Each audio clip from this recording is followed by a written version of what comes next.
Hey, hope you're having a great Tuesday, and thank you for joining me for today's 5 for 5.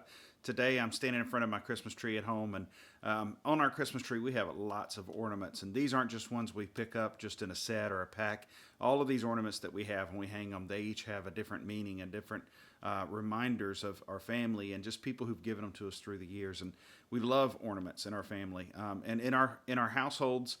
From here to North Carolina, there are ornaments on trees that go back many, many years. In fact, on my mom's tree, there is an ornament that my niece has adopted as her very own. It's an ornament that I made when I was 5 years old, and I didn't know until a year or two ago that it is her favorite ornament, and no one else is allowed to put that ornament on the tree. And it's not because it's my ornament that it's her favorite, it's because it's just the right ornament for her. She liked it, and it's a little pine cone that is a skier, and he's got his little paper skis, and he's got his little felt hat and a little cotton ball on top or something, a little pom-pom on top. And this little thing I made when I was 5, and they've repaired it through the years. His little pipe cleaner arms and his toothpick ski poles. This little thing is still around. I guess because my mom liked it. I guess because I made it. And then now for my niece, because it's Steve, Steve the pinecone skier, and he's been adopted into her Christmas tree tradition. It is something that she enjoys doing, and it's become a favorite of our family each and every year that goes on the tree. Here on our tree, we've got ornaments from years past, so many different years that we've collected ornaments that when I look at them, some of them all the way back from the year Paige and I got married. We got married a week before Christmas, and there are ornaments on our tree that we bought even that week on our honeymoon when we went to the Biltmore house and traveled into the North Carolina mountains. There's ornaments from our kids, ornaments that we bought for our kids through the years that we want to pass on to them that'll one day be on their tree. Each of these things, they're reminders for our family. They're reminders of times we've had together, places we've been, times we've experienced together. There's ornaments on our tree that when we put them on, sometimes they actually make us a little sad because they're reminders of people who we've lost, people who've gone on to be with the Lord that we know we won't see for the rest of this life, but we'll see again because of the hope we have in Jesus Christ. And all of these things are ways that we celebrate the life that God's given to us. We celebrate the ways that He's been faithful through it. And it's good to look back and remember that. Maybe this year you've had a year kind of like that, where when you put ornaments on the tree, some of them were extra tough. Maybe you didn't want to put up a Christmas tree this year because your year's just been so hard, or people you've lost, you just knew you couldn't deal with that.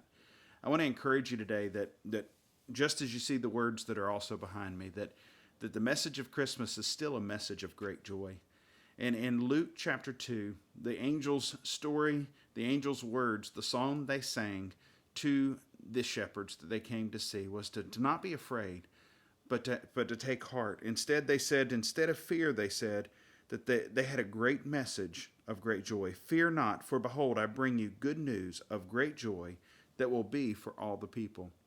And that same message is still true today, that Jesus Christ comes to bring us great joy. And it is good news. And it's still for all the people.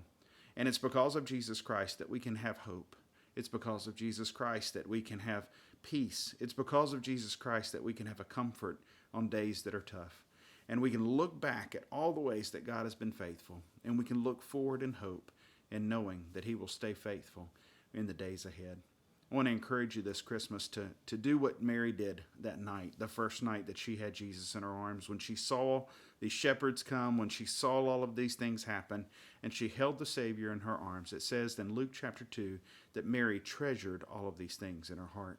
She held on to them. Ornaments are special to us. We take them, we wrap them in paper, we put them in boxes, we tuck them away, and we pack them up carefully so the next year when we take those glass things down and those fragile things down, they'll still be intact. I want to encourage you today to take the things that God has done in your life and look back at the ways He's been faithful. Look at the blessed message of Jesus Christ as your Lord and Savior and realize that it is still good news and it can bring great joy. And treasure these things in your heart and give God the glory and the praise just as they did that night when Jesus was born. And as you do that today, encourage someone else with those words. Pass it on. Maybe share this video with them or tell them about the good news of Jesus Christ and how He has changed your life by the work that He did on the cross and the transformation He brought into you. Share that with someone today. And if you don't know Jesus Christ, let this Christmas be the year that you surrender your life to Him and you settle it once and for all. Hope you have a great day today.